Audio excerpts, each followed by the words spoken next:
And now a sneak peek at history's new scripted series, Gangland Undercover.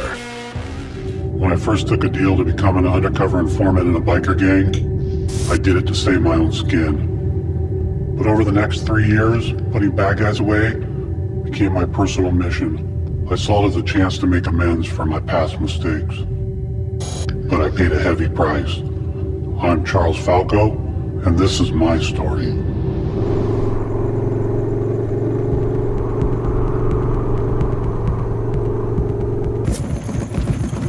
The Vagos motorcycle gang.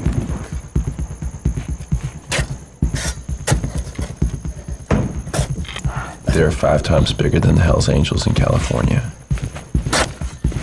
And they're that much more violent. Yeah, that's deep enough. They're mixed up in all kinds of organized crime. So to keep a lid on things, the feds put an informant in the gang.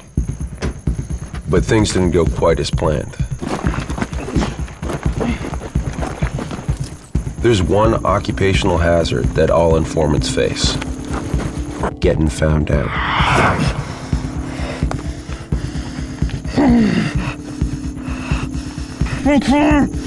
Shut up, snitch! Look into my eyes. You see a real man in there? Good. Because it's the last thing you're ever gonna see. So at that point, the feds are down an informant. And now they need a new one. Gangland Undercover, series premiere Tuesday, February 24th at 10 on History. Better hang on for this one. Hey, Bikeaholics and listeners alike, the show is still going strong because of a lot of hard work and your support, of course. Thanks to all those loyal listeners and true friends of the show that have supported us or are supporting us. For less than a coffee a month, you can help support us too and put a little fuel in the law-abiding biker gas tank to make sure this show keeps moving on down the road. So, calling all law-abiding bikers, head over to our Patreon page and take action today. You can do so at lawabidingbiker.com/Patreon, Patreon. Oh, did I mention there's benefits too? From all your friends at lawabidingbiker.com, we appreciate each and every one of you. God bless and ride safe. And now, straight from the Law Abiding Biker Media Studio, out of sunny Yakima, Washington, we bring you another episode of the #1 listen to motorcycle podcast.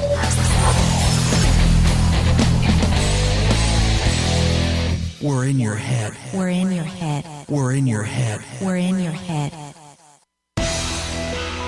Oh, yeah. Oh, yeah. Yeah? Oh, yeah. That's all I got. Now you know. Going home. I am home. Never mind. Welcome back, you freaking bikeaholics. This is the podcast for the motorcycle majority. That's right, the big MM, also known as the Law-abiding bikers. Oh, you retard. The 99%. Oh, hey. But that's good, too. Hey, I tell you, I've been gone for 18 months. Cut me a little slack. Oh, that is right. That is right. That's right. Large and in charge of the motorcycle scene. We call it a biker revolution, bitches. Just one question for you guys. What are you waiting for, bikeaholics? Mount up already. Let us take you on another wild-ass ride, huh?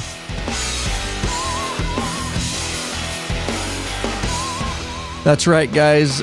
Ryan Erlacher here at lawabidingbiker.com. Of course, your host of the Lab podcast and your high-tech redneck. It's all coming back to him. It's like riding a tricycle, man. Oh, so we got an awesome episode for you guys, something we put together. And before we do that, you heard a voice there. That is a voice that you have not heard in a very, very long time. And in fact, I don't know, I didn't do the research on the exact last episode that he was able to come in here. Would you happen to remember that, dude? I don't remember exactly, but it was August of 2013. August of 2013. So it has been a minute since you've been in here, man. It was like 12, 13, something like that episode. Back when they were good, remember? Right. Yeah. I think you're right, Matt. It might have been. I'll do some research as we're chatting. Okay. So anyways, it is Cuz in the house. That's right. So all of you that have been following us for, since the beginning, or you've back cataloged episodes. So, so many of you are doing that. We really appreciate that. But you may get back to an episode where in fact, Cuz was the first one when I started in the first 3 episodes in the closet, right? Oh yeah. Yeah. I was on the first several episodes. I think you and I did the very first one, didn't we? Yeah, we did the first one when I got the microphones and stuff and the mixer, right? And we moved to the office. Yeah. Let's bring it back here. Let's bring it back right here.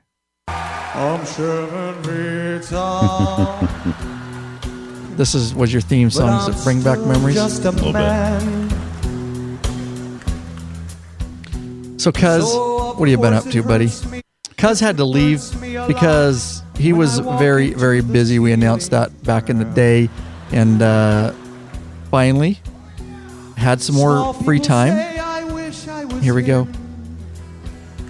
Yeah, I've been busy getting myself together, and here I am back on the law-abiding biker podcast, baby. That's right. Excited. Can't reach the top of his head, but anyways, he is like 7 feet tall. Hey, since I have to edit the audio, if you could not smack your lips before you talk, that'd be all right with me. Who smacked my lips? You. He's rusty, dude. He needs some time. I've become an audio snob because I have to edit the podcast. So Matt's going to have you sit in while he's editing and realize how much work it is to edit us and make us sound like we know what we're talking about. So you're an even bigger dick than you've always been? Pretty much. Okay, all right. Just checking. Oh, dude, it's good to have you. And of course, Lurch is in the house. And Lurch, we finally got you back in the studio, dude. But he's been busy. I have been busy. I just haven't had a chance. Last 4 or 5, maybe 6 episodes, haven't been able to get over here.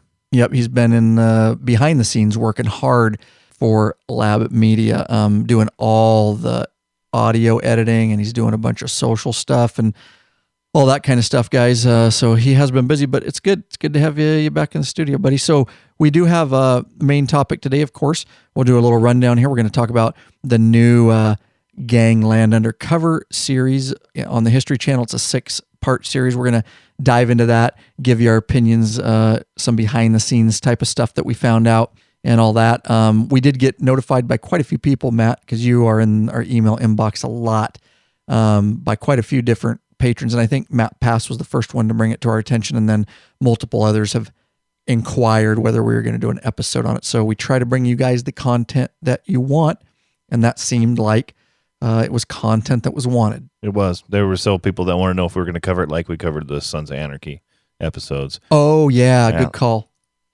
But we're not. We're not going to cover it in depth like that. This is only a 6-part miniseries.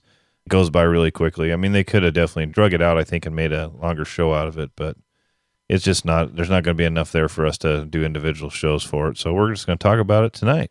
Right, and it is going to end in 6 series. Yeah, and so it's more of a documentary. So I think it's half over. It's half over. There's only 3 more left. Half over.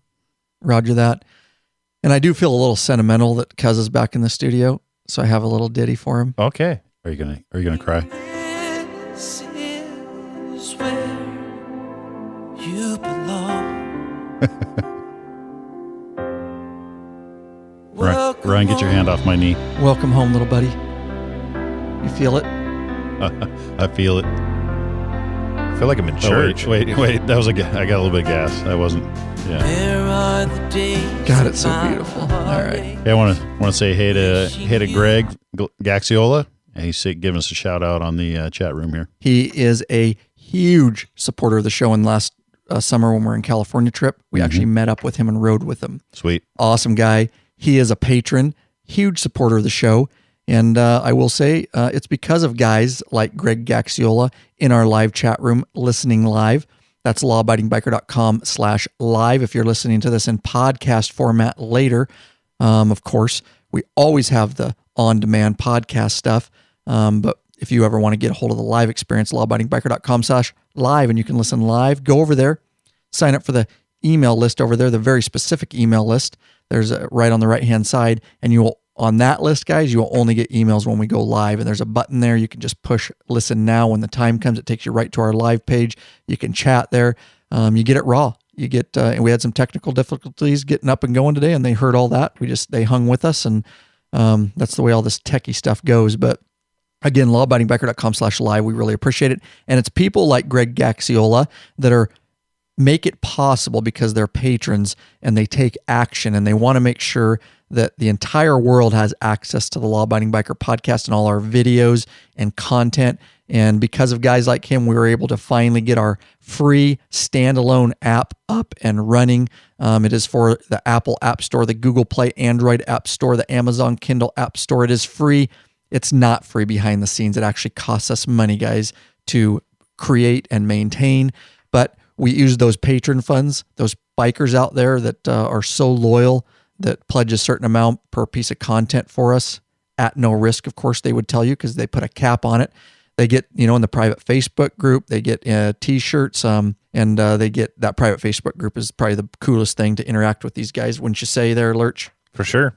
Yeah, he's in there a lot, and Word. Cuz is in there, and you only get in there if you're a patron. But they are the reason, guys. If you want to get the app, we strongly encourage it. lawabidingbiker.com/app. There's 3 big buttons there. If you're on your smartphone right now, that's right, you. Looking at your smartphone right now, that's right, you out there. You know who you are.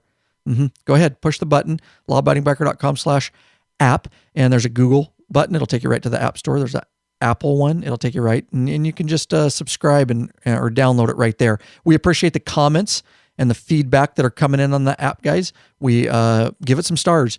We appreciate it because more people will get the app that way and it'll be recognized. But do not sweat. Do not freak out. Do not lose any sleep. You can still listen to the Law Abiding Biker podcast via any podcasting catching app of your choice, such as iTunes app, such as the Stitcher Radio app or TuneIn Radio. We haven't gone from those. This is just another way to consume the content all in one place with show notes, a phone button that you can hit and call us immediately and leave a message. You can see the show notes. You can interact, and you can share social media. There's a whole bunch of other stuff in there. It's been working good. I've been testing it. Yeah, it works great. Everything's in one spot, easy to use. I used to use the iTunes podcast deal to get it, but now I'm using just the app. Yeah. So much better. Me too. Yeah, I like it. And the nice thing is Lurch is doing, like I say, behind the scenes. Again, the reason Lurch can do this is because of patron funds. Because we do put a lot of time into this guy's stuff. As we progress along, it takes us a long time to research shows and topics and do our research and then edit. But again, patrons make that possible. And a lot of times Lurch will actually release an episode early on the app. You'll get it days before you get it. Not always, but depending on how it works out, you'll get it several days earlier than you'll get it on iTunes or anywhere like that. But enough on that. With that said, I do want to say a special thanks to a few of our people that are making this show possible. That's right. These people took action. They care about the show. They want to make sure bikers get it around the world. Go ahead, cuz. Yeah, Christopher Cruz of Port St. Lucie, Florida. Top tier donator. Top tier donator. T-shirt, private Facebook group, and access to any of our premium videos up on request. Also, Fred Nelson of Spearfish, South Dakota. Oh, Spearfish, South Dakota. You're going to be there later this year, Spearfish. That's right, buddy. That's where the house is you guys are staying. Bart. Oh, you're pointing at me. I'm sorry. Bart Bulliard, who's actually in the live chat at the moment of Roanoke, Texas. Thank you, Bart, for being involved and taking action. And Denny Beeler of Cadillac, Michigan, top tier donator. Man, and he's been involved. He's emailed us a couple times. We really, really appreciate the support. If you want to support us on Patreon, we're really pushing for 2015 to bring you guys some awesome stuff, but we just can't do it. We've got to ramp up the Patreon campaign, guys. So if you can all take action, lawabidingbiker.com/patron, please. The price of as low as the price of a coffee, 1 coffee per month, you can make such a difference if we get everybody involved. So enough said there. All right, speaking of Denny Beeler of Cadillac, Michigan, we have a quick little email. Do you want to go with this, Lurch? Yep, from Denny. This subject is hell of a ride. This made me smile, so I that's why I threw it in here. Oh, yeah? Gave you a little giggle? Yeah, it's either that or, made you some happy guy grabbing your butt, I was in here on one of my 16-hour days, Made you and this happy came in out about region? hour 16, and I was like, it was refreshing. So here's what he has to say. Well, what started out as stumbling across a YouTube video while searching how to remove my rear tire on my 2012 Street Glide, I decided to check the lab link provided. Have to tell you, I can't get enough of the podcasts. I have spent the last 3 weeks listening to every podcast from episode 12 to 70. My podcast app doesn't give 1 through 11. That's okay because you have to listen to Cuz, and so right. Yeah. It's better if you go from 12 on. Anyway, And I might have been a little sloppy back then.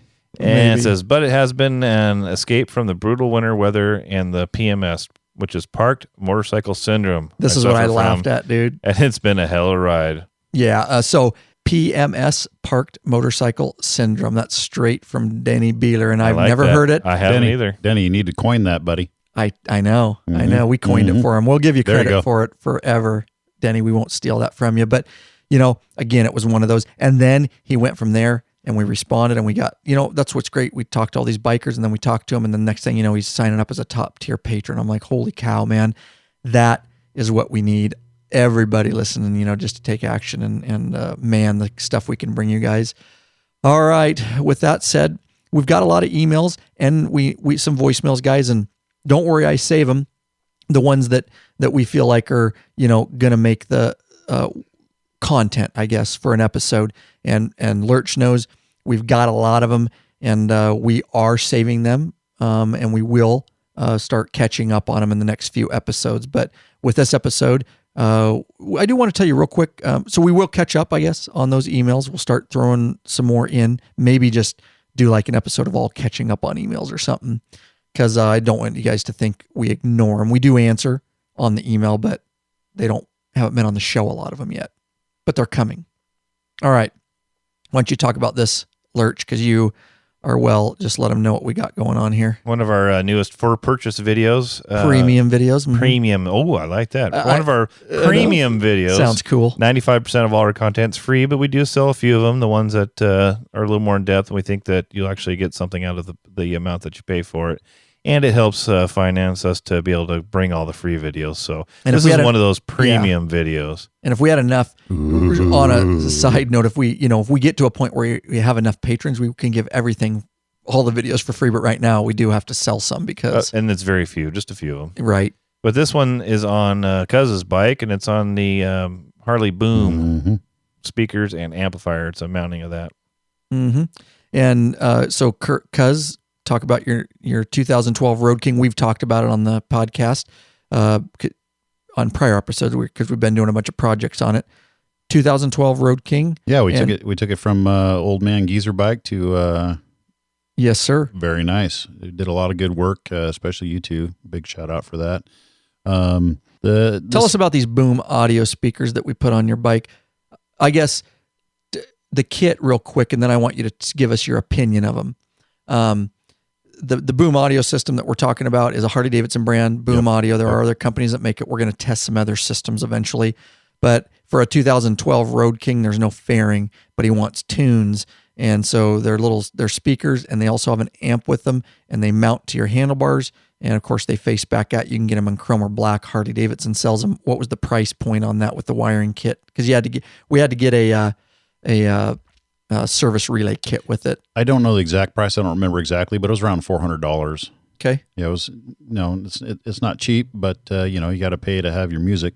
And where do they get that video, Lurch? /videos. That's right. lawabidingbiker.com/Boom Audio. There you go. And everything's there, guys. A link to the video. There's also all the information on the different wiring service kits, because you might need a service relay kit or you might need an update kit. But trust me, as usual, in Law Abiding Biker style, you will leave with no worry about what you need to get and for your particular bike. And of course, the video breaks it down. I just got to say, you need to watch this video if you're thinking about putting these speakers on your bike, because these guys did an amazing job doing the wiring and hiding what needed to be hid and just kind of making it look real slick and nice. And it's got a little, actually goes up by the control cluster, and that's where the volume controls are, and the power button. And then you can put your phone or your music playing device up on the left handlebar with one of our biker grippers that's coming out soon.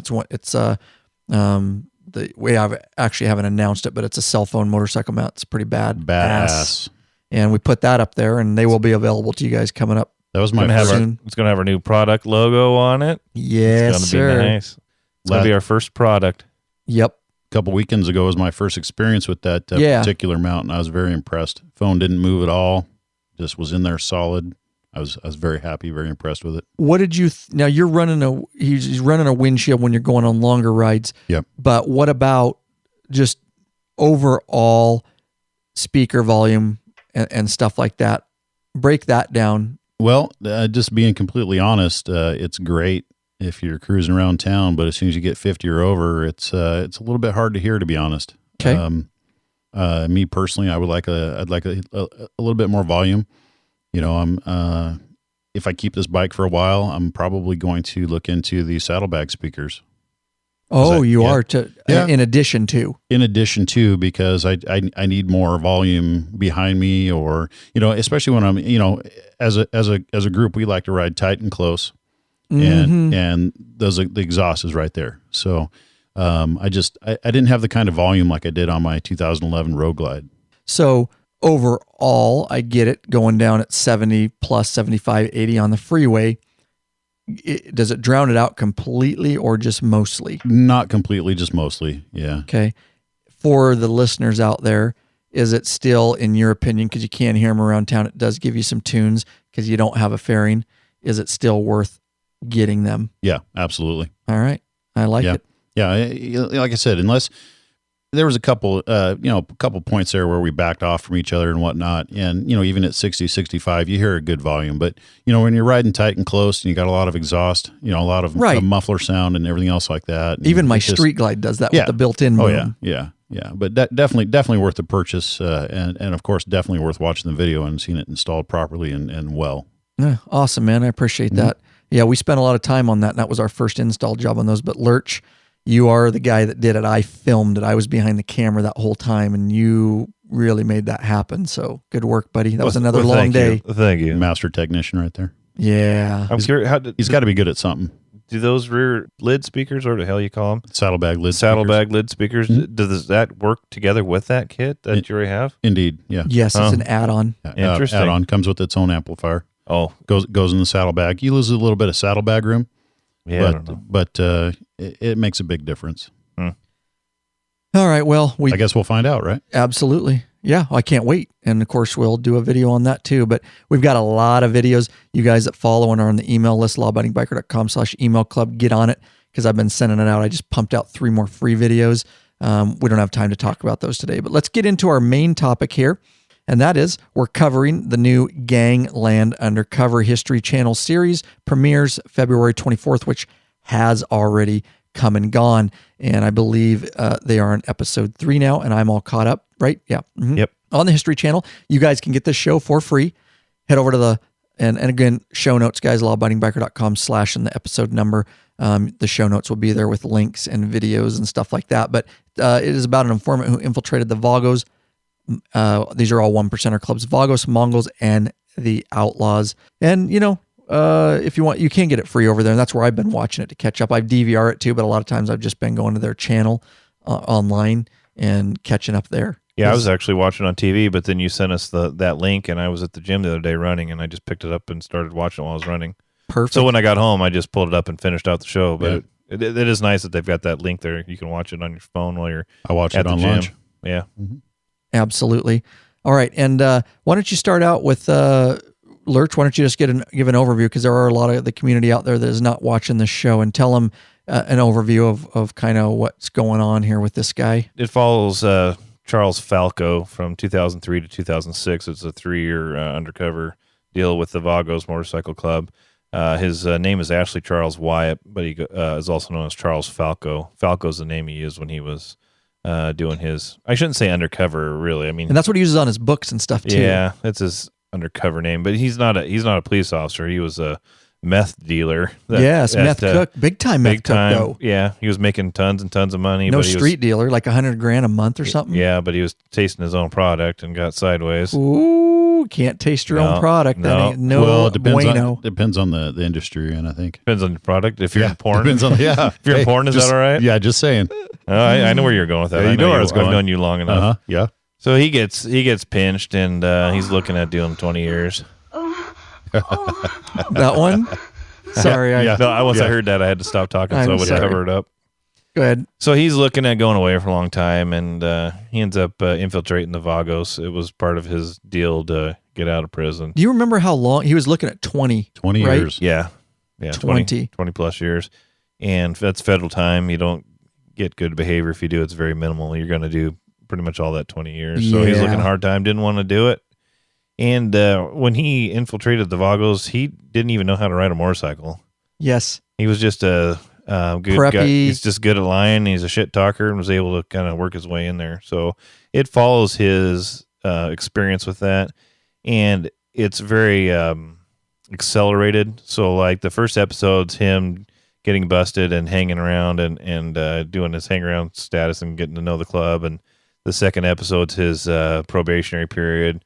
And the third one we just had, he's fully patched. So it's very accelerated. Yes. It's only 6 shows. And that's why we're not going to do a show per episode like we did with SOA. It would be short-lived. It'd be real short-lived. Yeah. So looking at 20 years, meth cook, living in a big house, tasted his own product. And this is based on a true story. So obviously and we'll talk a little bit about this in a bit, but it does claim to be a biography, right? Correct. Or autobiography? Based on a true story. Based on a true story, I guess, is what I want to say. Yeah. Right? It's his story. Yeah, it's a documentary. That's what I was looking for. Kind of. That's what they claim it is. Okay. And that's what the History Channel, and we'll talk a little bit about that coming up. But that's it based on the reports or based on his book? That's what I want to know. I think it's based on his book. I think so too. Yep. Is it? I believe so. Yeah. I think it's based on his book. 2003 to 2006. Now we're going to talk mostly about infiltrating the Vagos, which is a 1%er club. They're big down in California. There's 0 up here where we live. But they're big down there. And in fact, I think that opener piece I played said they're bigger than the Hells Angels down there. Or 5 times bigger. In San Bernardino, right down in that area. Wow, 5 times bigger. So there you go. They're pretty centralized as far as that goes. But yeah, and then also the Mongols and the Outlaws, right? Yeah, he also infiltrated the Mongols and the Outlaws. But this series is based on his time with the Vagos. With the Vagos, right. The 3 years, and he did more, of course. So, all right, so Falco's, here's some interesting things, and we'll talk about the actor behind this. But Falco served time during this particular investigation, so to speak, served time in San Bernardino's murder unit and endured solitary confinement to protect his cover and the investigations, which I'll be interested to see if the show brings that up in the next 3 episodes, because they haven't showed that yet, right? They haven't, no. At this point, they're just, he's a full patch member, and he's starting to get into some of the inner workings. Apparently, he moved up to VP or something. He works his way up the chain, but at this point, I don't think he's VP show, yet in the show. In the show, he's just a full patch member, a new member, and he's getting involved in a little bit of the dirt that's going on. Right. Oh, but in the last episode, he just became sergeant at arms in cahoots with the other guy, and he was not happy about that. Remember, that schizo, whatever that frickin' president's name is, made him in cahoots. So he's checking them both out for the sergeant, right? Or for the VP position. For VP You're position. right. Sorry. My bad. Yeah, he's making him co-sergeant at arms, and then he'll decide on which one of them is going to be the VP. That's what we got Lurch here for. Right there, just bam. And the existing sergeant at arms did not like that. Right. Yes, that was where we ended up. Right. And by the time you hear this episode 4 is already going to air, so we may know by the time if you're listening to it in podcast format. So jump in anytime you want to, Cuz, but he also suffered a fractured neck and a severely torn shoulder.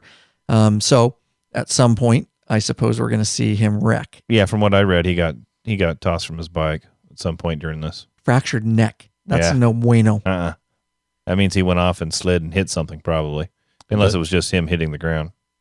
Yeah, it could have been. And this was apparently rose to Victorville, California, right? Victorville, California chapter VP. So that's upcoming. All right. And apparently they say nearly became a target himself before he sought refuge in the WITSEC program, the Witness Protection Program. And this is where we talk about he eventually left the program to volunteer his talents again to infiltrate the Mongols and outlaws. Not even looking at any time now. Now he's working as a paid informant, right? Yeah, from what I read, he got bored. In Witsec, got bored and wanted to use his talents, if you will. But yes, mainly he did it because he was bored and just wanted to get out and do it again. Well, yeah, and plus, that little clip that we played earlier, he talks about wanting to make amends for what he did prior in his life, Right. Doing meth and all that good stuff. Right, yeah. And apparently wants to go on and do that with the Mongols and outlaws, not looking at time now. He must have had his whole sentence pulled, his whole 20 years. I never read anywhere that he actually served any time. I don't believe he did. Except while he was undercover a little bit. But well, he says in the show that he was starting to enjoy it. Right. Yeah. Right. Trying to decide, was he a bad guy was he a good guy playing a bad guy or a bad guy playing a good guy? I mean, he got mixed up in it, which is, from what I understand, pretty common for even law enforcement officers that go undercover. You start hanging out if you with these do it guys a long time, especially 3 years. Yeah, it's tough. You lose track of who you are at times. And he rose to vice president of the Petersburg, Virginia Outlaws Chapter 2 after he did the Vagos. So that's pretty. Guy's got some big ass balls. We haven't said our opinions of the guy yet. We'll get to that. But at a glance, that's impressive. Right. That you were able to infiltrate 2 clubs. He's going to have some type of charisma for people to like him and trust him, and yes, for him to be able to. The bullshitter of bullshitters. Yeah, he's a king bullshitter. His balls must clink together too when he walks. Yeah, I don't know. It's I know. Yeah, no doubt. Jeez.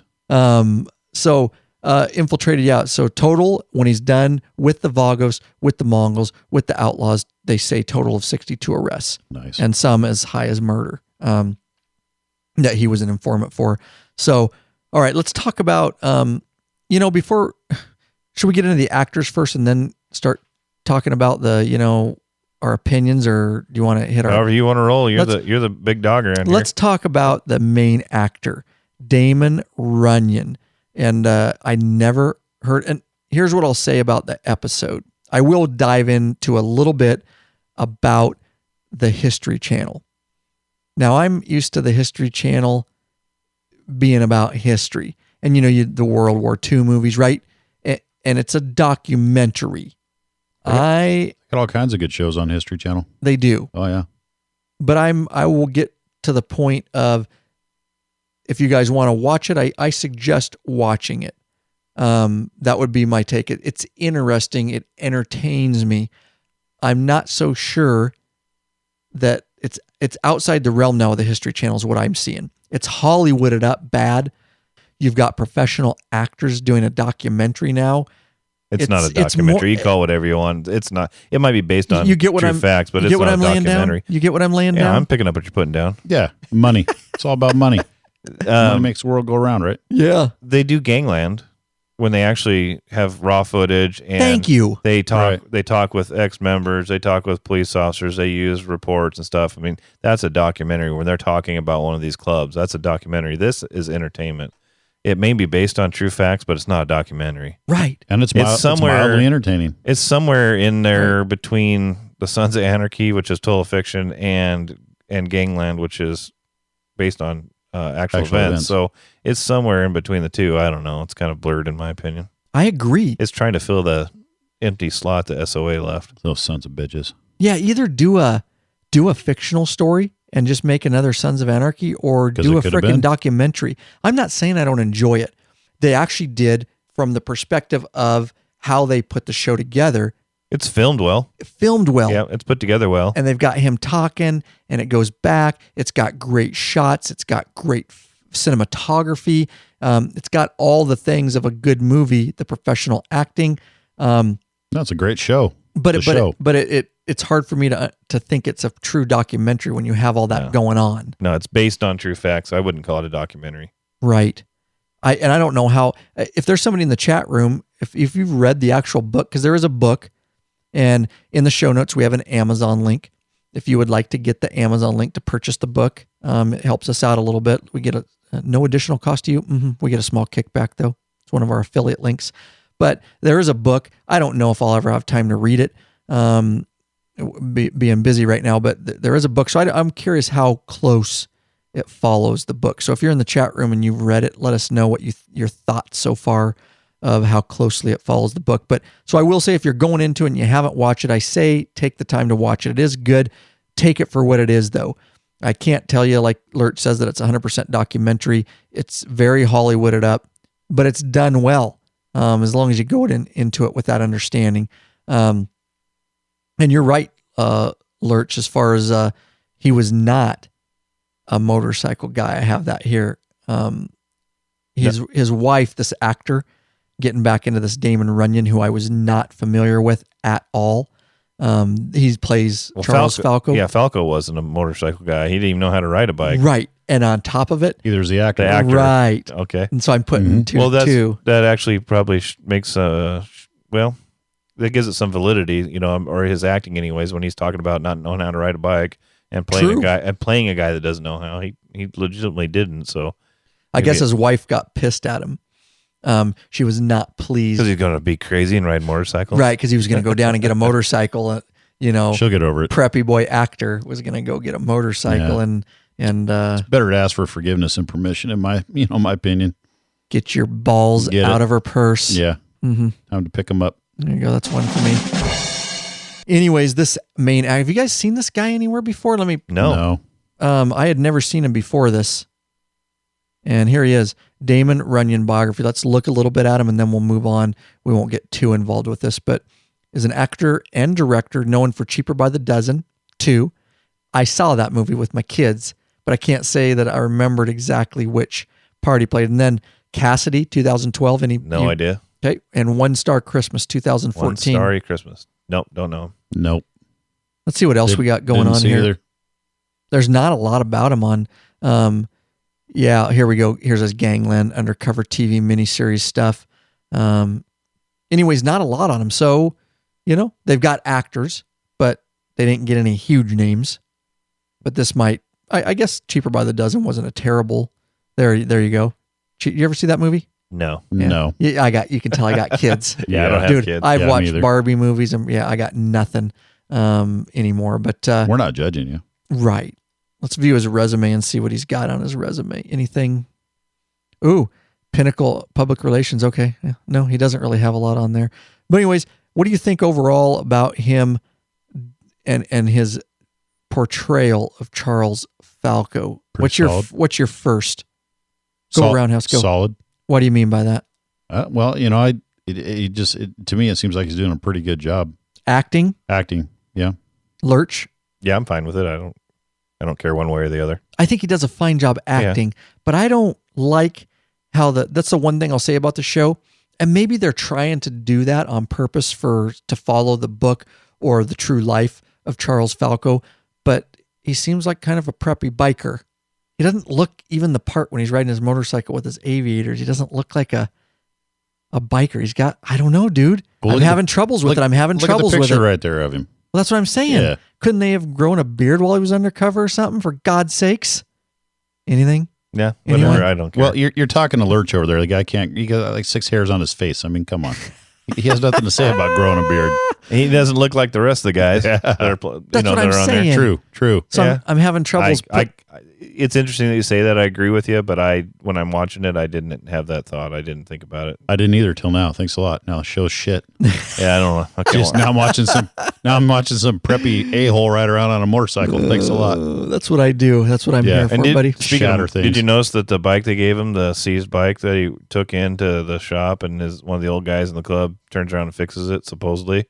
It comes out a completely different bike, by the way. That's not the same bike. There's no way. I know, I dude. always stripped it down. No, you didn't. Because that was a different bike. Street Glide, originally an old Street Glide. Something like that. Some type of.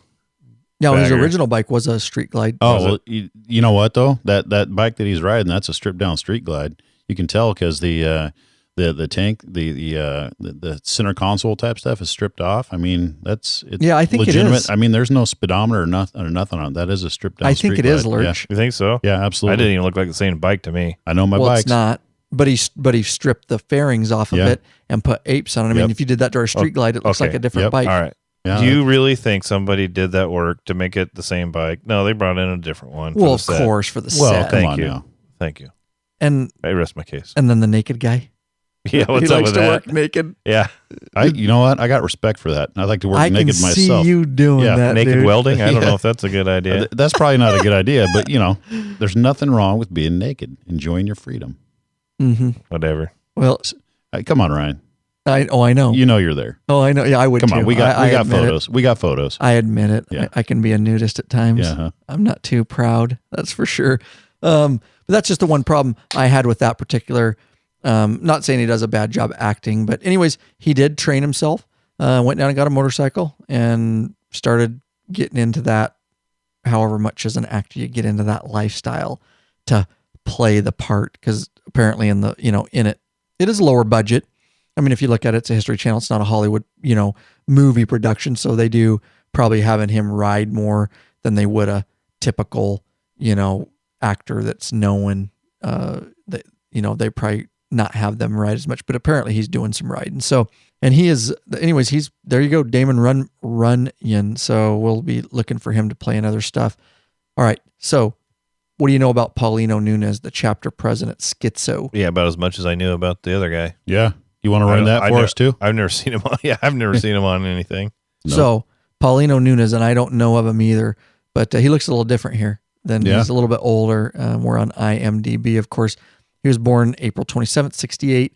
All right. In Portugal, as Paulino Cabral Mendoca Nunez. He is an actor known for Narc. Anybody see Narc? Yeah. Well, he was in it. Wow. Traitor, 2008. Narc was Traitor was a good movie. You saw that too? Yep. Look at you. Mm-hmm. And Get Rich or Die Trying. I've heard of that movie, 2005. See, I don't get to watch, since I had kids, dude. Wasn't that the one with I don't 50 get to Cent? watch adult movies. Biddy was in that one. Edward watches a lot of movies. I watch a lot of movies. Naked. Oh, yeah, hell yeah. Apparently. Dude. Lay on my couch, butt naked by myself watching movies. What's up? Not worried about that. All right. So he has been married to Francisca since August 2006. All right. Yeah. Let's open this and see the full bio, see if we got anything else. But again, not a huge name. Did some work, but not a huge name. His family moved to Toronto, Ontario. Hey, shout out in 69. And now lives in Burlington, Ontario. So he's up north. All right. With his wife and stuff. So we'll be looking for him too. Again, not a huge name, but any comments on him about his particular position or acting? Or I think he plays a good part. Yeah, he's doing a fine job. I don't have any real issues with his part. Well, I didn't have any issues about the last guy. But Now, you now, did. now every time I watch him, I'm waiting for you to crap all over that one too. Okay, What do you got? Here we go. Yeah, go for it. I got nothing on him, dude. All right. All right. Let's move on down. And this is Ian Matthews. And another, anything up front on that, guys? Don't even know who he is. I don't either. But let's see if we can find a little bit out about him. Oh, I'm getting 404 arrows. What? Who's he played? You know, Dude, I thought you were high tech. What's going on here? Oh, you're skipping. James there too. Hey. Oh, did I skip? Let's talk about James Cade. Let's talk about James. Yeah, Cade that guy. first. You know him. And he's playing that. Oh yeah, he plays Stash. Stash, the little tweaker guy. Yeah, I don't care for him or his acting or his really. Yeah, I think his acting is jackwagon. I think his acting. I don't know. You think so? Yeah. Yeah. I don't know. Don't like him. You can't just say that. You got to expand these days. I mean, the character is kind of a turd, but I mean, I think maybe that's what it is. I think you're letting the character get to you. The actor himself, I think, is doing a fine job playing a, tweaker nutball. I do too. Just a he's tweaker got all the way little man around. syndrome is what it is. Yes, but he's playing that good. Yeah. Right? Yeah. So he's an actor known for Blue Mountain State 2010. Brokeback Mountain. What is that? No, Blue Mountain that makes State, sense dude. now. Now it's making sense. It's all coming around. One for you, one for Kaz. Yeah, most of these guys are fairly small time actors. Look at their bio pages. Don't have nothing. Yeah, they haven't quite made it big yet, but maybe this does it for them. Maybe this is a breakthrough for him. All right, let's move on down to Ian Matthews and see if I can get anything on him. Nope. All right, let's move on down to, you know what? I wonder if I copy that. For some reason, that link isn't working. See if we get, no. All right, we're moving on. Okay. Don't know anything. If you guys do in the chat room, let us know about Ian Matthews. I don't even know which part he played. So we're going to move on? Yeah. Okay. So ATF handler. Here's his ATF handler. Here's an interesting role because Darren Kozlowski. He plays, ATF handler was agent. That's his real name. right? Yeah, that's his real name. Correct. Yep. So let's talk about him a little bit. Former Mongols undercover. So he did this is a police officer. This is a federal agent He's with ATF ATF. agent. So we're getting back into real life here. And who infiltrated the Mongols. So he actually did his own undercover work, infiltrating not as a confidential informant, but as a law enforcement officer. And then he plays, what's his name? Is it Ari Cohen? Or Cohen? That's a stage name, right? No, that's the actor. That's the actor. Yeah, That's the actor playing that's him. playing Cause. Gotcha. Kozlowski. Yeah, his nickname's Cause. All right. Cause. So all right. So Ari Cohen is the ATF detective that you see in the mini series. And I don't know anything about him either up front. He's from Winnipeg, Manitoba, made his big screen debut in Guy Madden's Cult, Archangel 1990. He's worked steadily since in film, television, live theater. He has a series regular on My Babysitter's a Vampire. Don't know that. And for Disney and The Tournament 2005 for CBC in Canada. So another guy from up north pulling in some Canadians on this because we will get in later, but they did film some in Canada. So that's probably why they're drawing from some of those. But all right, he's got a bunch of other stuff here. A highly regarded stage actor, recently enjoyed association with the Soul Pepper Theater Company. All right. Up in Canada. He seems like he's one of the more established actors that esteemed. Sure. Accredited, esteemed, whatever word you want to use. Yeah. It just makes me sound smart, dude. Or not. Sure. Maybe not. All right. But yeah, you're right. He seems more accomplished, huh? Mm-hmm. All right. So there you go. Ari Cohen. And then we got Melanie Scrofano. Which one is she? Is she the brunette? The hot little brunette? Oh. Right there. Oh, yeah. Mm-hmm. She's known her work on RoboCop 2014, Saw 6 2009. Saw, that must be a horror movie, dude. Yeah, it is, yeah. Citizens Gangster 2011. She's kind of hot. Not going to lie to you. Kind of. Not going to lie to you. Getting excited over here. Yeah, well, in the show when he's out running, doing a dope deal with a kid, the president Schizo comes in there. And Prez is trying to get his business. Yeah. Trying to get a little bit of a last cookie. episode goes in there and says, "Oh, he don't need to know," because he was trying to get on her. And she says, "You know what would Charlie say?" And he said, "He don't need to know." So she is playing the girlfriend, right? Right. That's true brotherhood right there. Playing Charlie's girlfriend. Girlfriend. Yeah, true brotherhood. I'm gonna get your girl. You don't need to know. Right. Yeah. Did he bang her? You think? Oh, probably. Because they cut the scene. They cut the scene. We don't know. I'm sure. So- I he would probably- I'm imagine. sure he I would probably imagine did. we'll find out in the next episode. I would imagine. Oh, here we got, this is interesting. When I was looking this up, Don Franks, and a man who has many irons in the entertainment fire, and a lot of our listeners might know him. He's been around quite a while. Yeah. This is the old guy. The He naked looked guy. familiar. I've seen him and stuff. This is the before. naked guy that fixed the bike up, right? Yeah, But with he looks- long gray hair. Yeah. But anyways, Don Franks, also known as Iron Buffalo, was born Donald Harvey Franks. Okay. British Just Columbia. call me Iron Buffalo. Just kidding. That's awesome, dude. Oh, but he's been doing stuff for a long time. Yeah, I've seen him and stuff before. I don't know what. I just recognize him. Look here. Where's he born? Oh, Canada. Yep, British Columbia. So a lot of Canadians. Shout out. We have a lot of Canadian listeners to the podcast, and getting a lot of actors from up your way, guys. There you go. You sure? You betcha. At least he's got a pretty good bio there. Nobody heard that? Yeah, sure. You betcha. Yeah, I heard that. We just That's the best I can do. All right. He's a poet, motorcyclist, author, peace activist. Yeah, boy, we won't read all this, but he's been around. Naked welder. Yeah. Naked Welder, The Wild Wild West, Mannix. Oh, these are some old Hey, dude, 64. What's his name? Right there, it talks about how he got Iron Buffalo? Where it says, start reading where it says afterward he moved. Right there. Oop, that one. That talks about being up in. Okay. Afterwards, he moved his family to the Red Pheasant Indian Reserve near North Battlefield, Saskatchewan, and is an honorary Cree. And named Iron Buffalo. So the Cree named him an honorary member and gave him Iron Buffalo because he must have rode his bike a lot or something. Yeah. Oh, yeah. Good call. See, look at this, The man. Iron Buffalo. Look at this. And Probably did it naked. he probably did do it naked, dude. So, but he plays a cool part Yeah, I like him. Funny. Yeah. He plays the old, and I like that because it's so true. If you read some other books about the older guys that have been riding for a long time, regardless of the stupid 1% thing, right? But just guys that have been riding a long time, and Old even in bikers. clubs, they're, the older, the wiser, been there. The club's about money. It's not about brotherhood. I was told that bullshit too, and look at where the Perez is living in a big, huge house. I'm still waiting for that, bitches. Yeah. I'm still waiting to take all the money and live large and in charge. But you guys are living just as good as me, and that's bullshit. Ryan, wait for it. Nope, I can't shit a gold nugget for you, buddy. Sorry. You couldn't even afford one house payment with the amount of money that's in our account right now. Dude, we could barely afford our meal last night. Or we could barely afford our meal out of club funds last night. Oh, I'm waiting for that day, guys, to live We don't want large. to talk about money. I'll make you guys cry. True. Yeah. All right, so where did we leave off? You're on Stephen McIntyre, who plays Kid, his sponsor in the show. Yeah. He was the sponsor who of... met an untimely demise in the last episode. Mm-hmm. Wonder if that's true. That's got to be.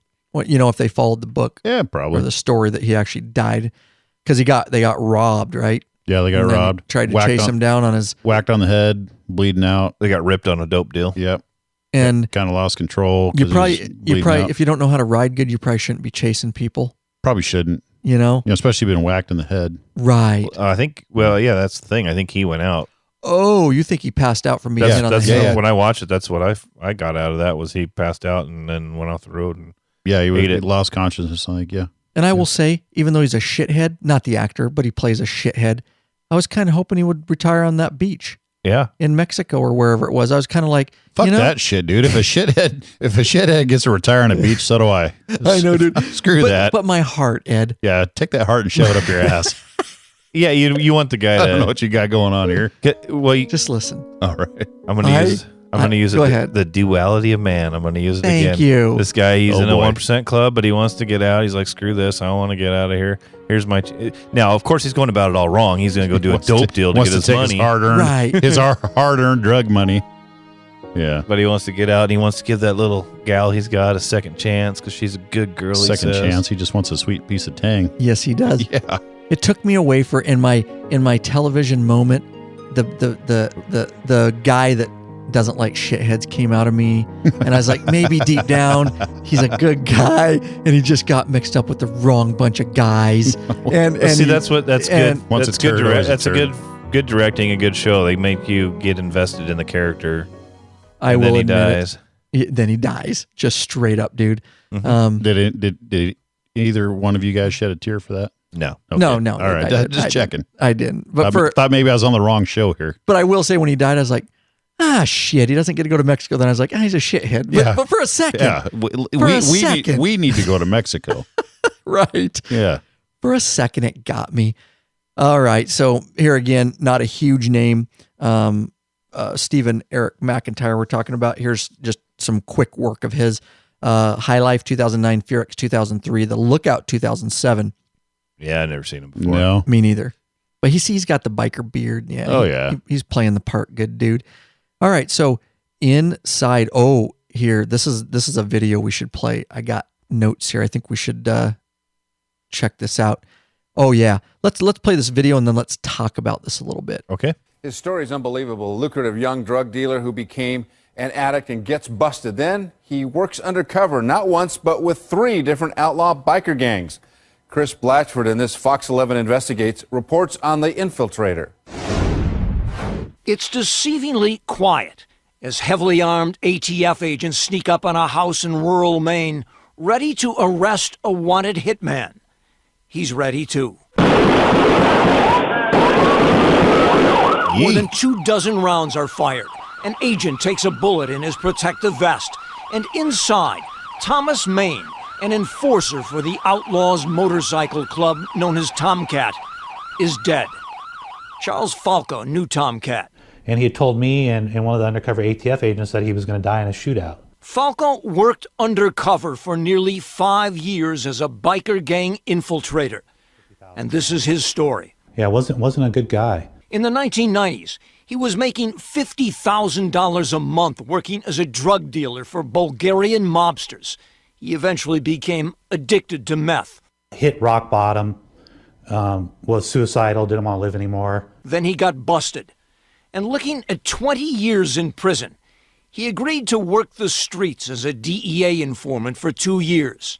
He started enjoying it. I wanted to step up and do something even bigger. So after connecting with a San Bernardino Sheriff's biker unit deputy, Falco, for months, started hanging out in bars to hook up with members of the Vagos Motorcycle Club, also known as the Green Machine. They're organized crime, just like, what we call mafia on wheels. Within a year, he went from hang-around to a slave-like prospect to full-patched member secretly working for the ATF. The club's motto is, "We give what we get."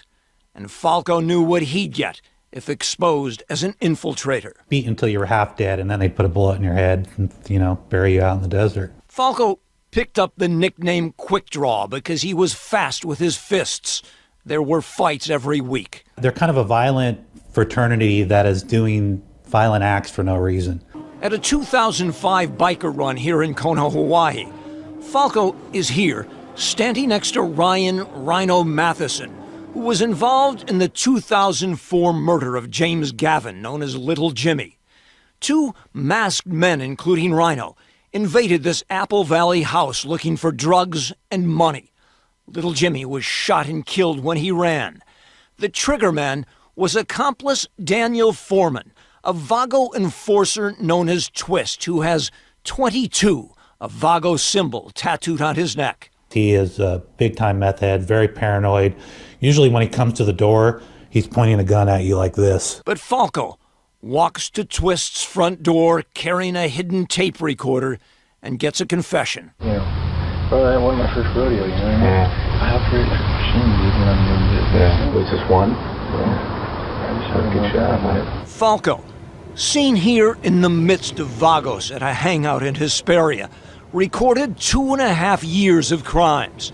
He actually became an officer in the Victorville Vagos chapter. And at the end of what the feds called Operation 22 Green, 25 Vagos and associates went to prison for firearm, drug, assault, and murder charges.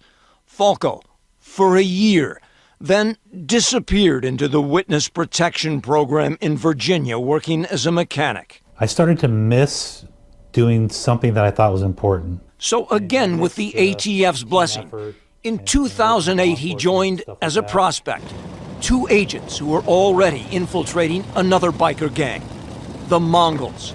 But the Mongols had less than a dozen members on the East Coast. So what? We're Mongols.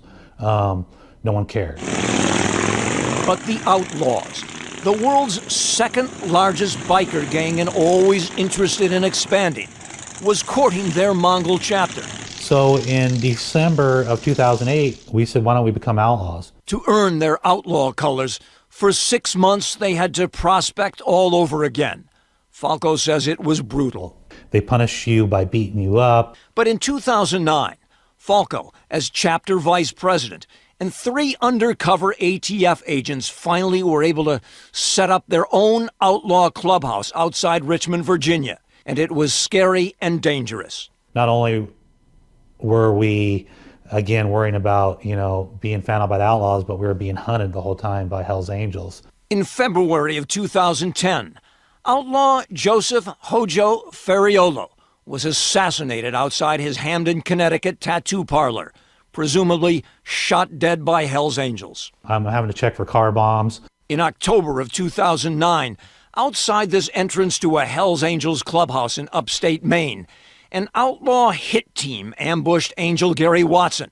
The bullets left him partially paralyzed. The Outlaws are a war machine. Falco says orders came from Outlaw International President Milwaukee Jack Rosca, pictured here with the undercover agents, to shoot Hell's Angels on sight. But Falco says driving bikes in tight packs going up to 100 miles per hour was the most dangerous part of his infiltrations. Falco hit a guardrail at 50 miles per hour and broke his neck, sliced up his knee, and badly damaged his shoulder. He had to wear his arm in a sling for a year. Finally, after 2 years undercover with the Outlaws. The same day, Tomcat Maines died in a shootout with ATF agents. Cops blew the doors off clubhouses in 7 states in Operation Black Diamond. 27 outlaws were arrested and later sent to jail, along with top boss Milwaukee Jack, who got 20 years for racketeering. Charles Falco has written a book about his experiences, is now living a normal life, and is always clearly aware of the Outlaws' motto, God forgives, outlaws don't. If these guys do get me and kill me, I can say that I served our society and did something good in my life. It was repentance for me. He says he feels that his actions saved lives, and that over and over again, he says it was God who saved his. And he explains, people who don't understand that have never lived on the edge. Chris Blatchford, Fox 11 News. She'll love his voice. Chris Blatchford. He does a good job Fox with that voice. 11 News. Fox 11 News. All right. So with that said, let's break it down. A lot of information there. Some of what we've talked about. Of course, this article will be in the show notes, and I'll do a link to that video too. But all right. So this guy, this Charles Falco guy, you have some opinions on this, Lurch. He talks about being a hero and wanting to better his life. Whatever. and he wants to make right and all this. Just spit it. That might be true, but I have a hard time believing it. I think he was a guy that was cranked up meth head that was going to look at 20 years. And so he did what he needed to do to keep himself out of jail. And now he's getting rich off it. And he's probably going to retire in Mexico, son of a bitch. Instead of doing meth, he's going undercover to get his jollies, to get that excitement, to get that thrill. You think? Yeah. You don't think he had anything in his heart that was like, or I don't know. Do you think that was secondary to? I'm sure what he's saying is true. I just don't think that's the sole reason. Okay. I think he did it. Well, come on. He did it to get out of jail. Well, he said he got bored, and when it came back to do it again. I mean, why would you do that unless you're trying to get a fix? He seems like he's an adrenaline junkie, and that's how he was able to get his fix. He's not doing meth anymore. He's not getting cranked up and excited with meth, so he's going to just do it this way. I agree. Yeah. I do agree with you on that. He's not a guy who was on the right side to begin with. That was a cop that decided to go undercover and do it. He was doing it to save his bacon. Yes, which most informants do. Right. And then you're right. I think you're right. He liked it. He can get his fix. He can still be in the criminal lifestyle, yet be doing it on the right side of the law, and the adrenaline that goes along with that. And maybe some part of him down too is like, well, on top of it, I'm helping society. Yeah. If he hadn't been caught and been facing 20 years in prison, would he have done it? He'd probably still be doing. Good point. The criminal side of it, sir. Good point. Yeah. You're right. And so I get the same feeling that I mean making $50,000 a month if he had never been caught. I mean, he was going to keep making that $50,000 a month, or the drugs were going to kill him. He's right. He was forced into what he had to do. Yeah, and he did what he had to do. I think, personally, I think that a little bit he is, believes that he's doing something good for society, right, which he is. But I kind of agree with Lurch. Yeah, well, he's no hero, right? No, but he put a lot of people away. Yeah, I mean, he did good work. I mean, as a law enforcement officer, I'm happy to see that happen. But I'm not going to give him this. I don't see him at the same level as a police officer that's doing it for the right reason. He's doing it to save his own butt. Yes. Literally his own butt, because in prison. Yeah, I don't have the same respect. Yeah, I agree. And now he's getting book deals off of it, which, whatever. Getting rich. I don't know what the ATF was paying him, because it sounds like he was paid, and he must have been, if he wasn't working off time anymore when he came out of WITSEC and said, hey, I want to do, the Mongols and the Outlaws. That had to be for hire. Yeah. Wouldn't you think? Yeah, absolutely. Because they do that all the time. I guess if I don't know how to put this, but I mean, if I was double crossed by somebody and it was a guy that was on the right side, that was a cop and everything, I guess I'd be torqued, but I'd be like, well, okay, the guy's a cop. But then to get burned by some guy that's another turd, and he flips on you and just does it to get himself out of trouble. I don't know. I'm not saying that. I don't know what I'm saying, but I mean, he's a snitch when you get down to it. Right. Absolutely. Absolutely. I mean, what are you going to do? I don't. I wouldn't trust him. No. He says he's doing it for the right reasons. Whatever. I don't. But they used the hell out of him. Oh yeah, they got a lot. You know what I mean? Why? Yeah, why not? He's 20 years in prison. You better use the hell out of him. Make him earn that shit. Yeah, and he's got a criminal background and a criminal history. I mean, he's going to fit in to those places a lot easier than a law enforcement officer would. He's going to be able to be a lot more authentic playing that part because he has the history. Right. So, yep. So that's probably why he's a lot more successful than any of the undercover cops that tried to go in there. Right. I will say that although the news media and I'm just throwing this out there because it's so true, the news media makes it sound like, and all, these books that it's so hard to infiltrate a 1%er club. Okay, newsflash, it's not hard because it's been done over and over and over and over. And they, criminals think in general that they have all these background checks and these secret. It doesn't work. One thing, nobody will ever infiltrate our club because we're not doing anything illegal. Right. You know what I mean? Yeah. People are going to, when you're with criminals, right? If you're with criminals will do criminal things, and they lie and they cheat and they will snitch. It's just a fact of life. So although I like these stories, they're interesting. Well, it's not like a 1 in a million. This stuff happens all the time. There's just not books about it. Look at the guy. Look at the guy they threw the grenade at in that last episode. He snitched because he had an abscessed tooth. Right. And they offered to fix it for free. If your ass is on the line and you're a turd, you're gonna snitch. Oh, dude, they do it all the time. When I was working in the prisons, it was easy to find snitches. Oh yes. Oh, buddy. Anything for a candy bar? Yeah. Well, I didn't give him no freaking candy bars. I got a little Snickers for you. Yeah. They were looking at the wrong guy. They wanted a candy bar. Yeah. Yeah. Oh God. But yeah. So I agree. But he's getting the book deal now and all that, and of course a TV show now. I wonder if he got anything for that. He was on set. He did spend some time. I was reading on set with them to make sure they were getting things right. I will quick other history I looked up here. You probably saw this too. Of course, we've done the interview with Izod from the Iron Order. Mm-hmm. The Iron Order actually did some what do they call it?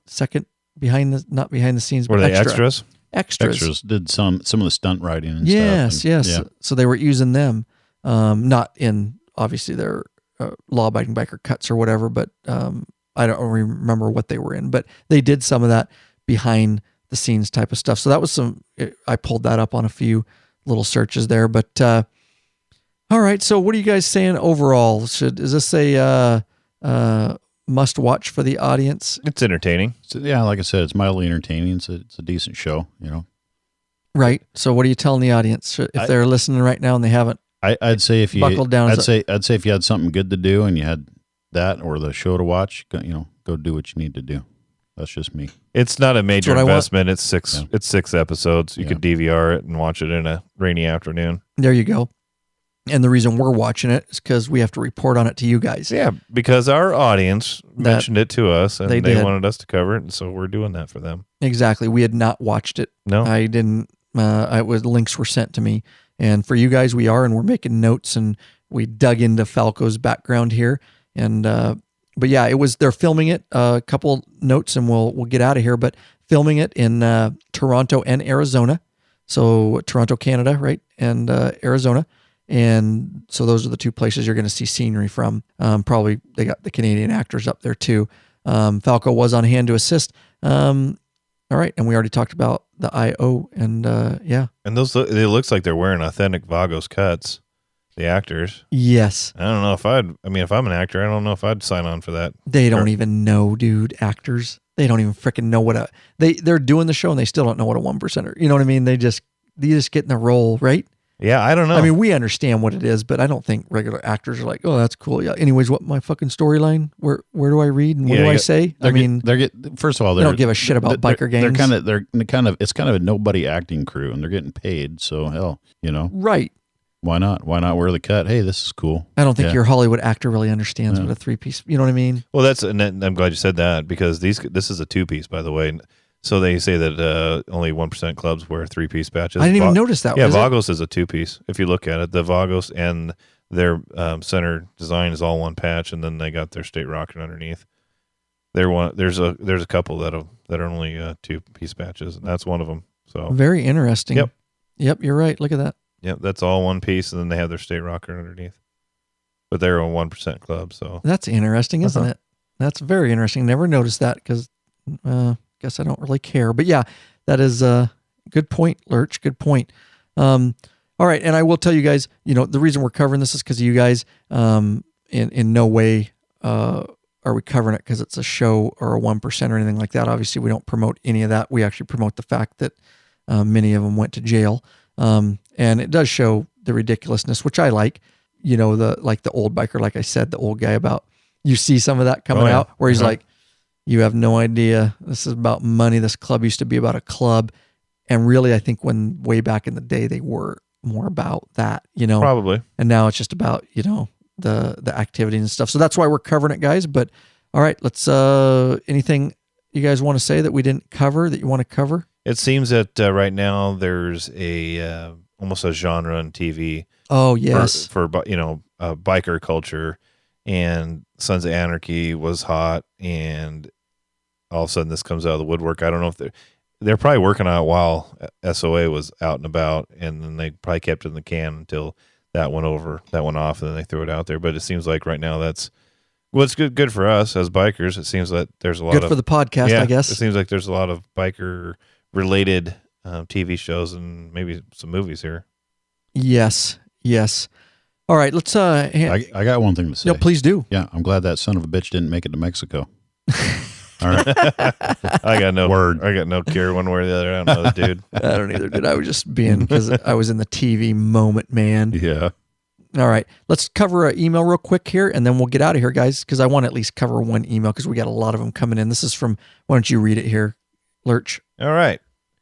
What are you trying to hold my hand for there, homo?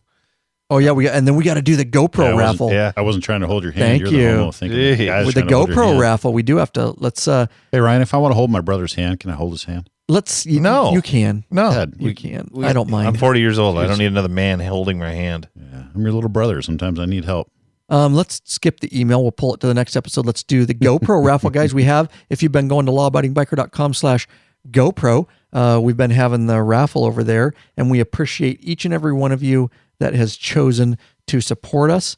It didn't go as well as we thought. We are open and transparent here at Law Abiding Biker Media.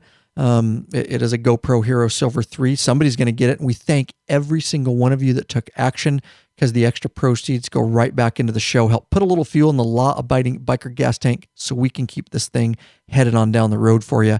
But we ended up not selling 100. It was limited to 100 sales. We only sold 63. But you know what? We didn't want to extend it anymore because we have had some emails, people asking about it. And like I say, we didn't want to drag it out anymore. We just called it. So that page is going down, so you can't go there anymore. The raffle is closed. Lurch actually has in his hand, I shit you not, and Cuz backed me up on this, a hat with all the names of purchasers, old school. See, I do it digitally. I get online and I do a little Bing or a thing, and it shovels all the names for you. No, Lurch. He's kind of old school. Just straight up cut names out of freaking paper and put them in a hat, bro. I printed the list and then I cut them all out. Do you know how long it took him to get on Facebook? Right. Because he's old school. He's like, fuck that shit. I ain't getting on Facebook. You should see what he's doing now behind the scenes, though. Yeah. Hey, potty mouth. He's kind of old school. A potty mouth. I didn't say that. He said those exact words, sir. Just like that? Just like that. Should we do the roll? Do it. You wanted this video. Yeah, play the audio.